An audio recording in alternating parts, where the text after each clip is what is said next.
Bilamizki, odam organizmi murakkab tuzilgan sistemalardan tarkib topgan.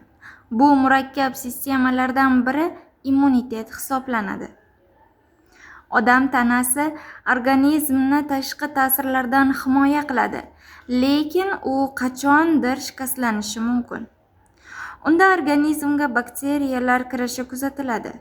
Organizmga kirgan bakteriyani organizm uchun begonaligini sezadi va uni yo'q qilishga harakat qiladi.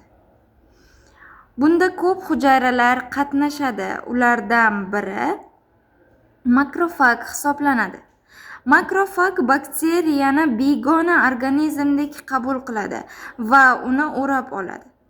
O'rab olingan bakteriya sekin parchalana boshlaydi va bakteriyaning mayda hoslalari paydo bo'lguncha davom etadi.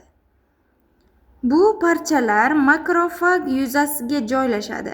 Bu esa yonida joylashgan boshqa immunitet hujayralarga signal vazifasini o'taydi.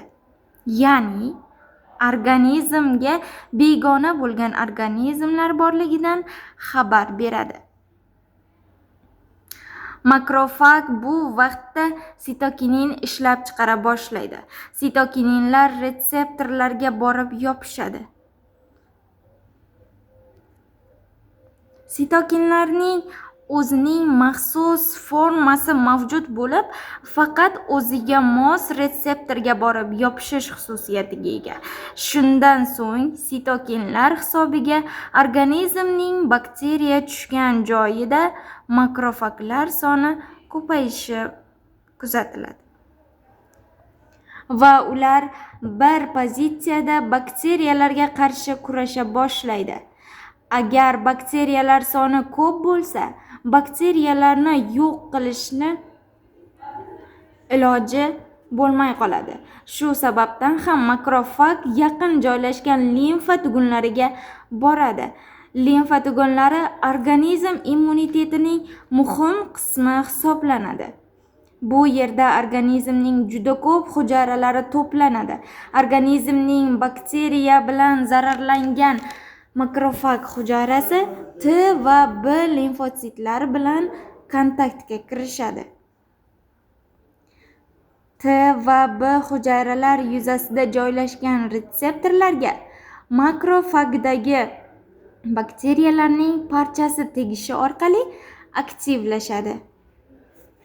Hosil bo'lgan hujayralar bakteriya bilan zararlangan qismga yo'l oladi va u yerda kurasha boshlaydi.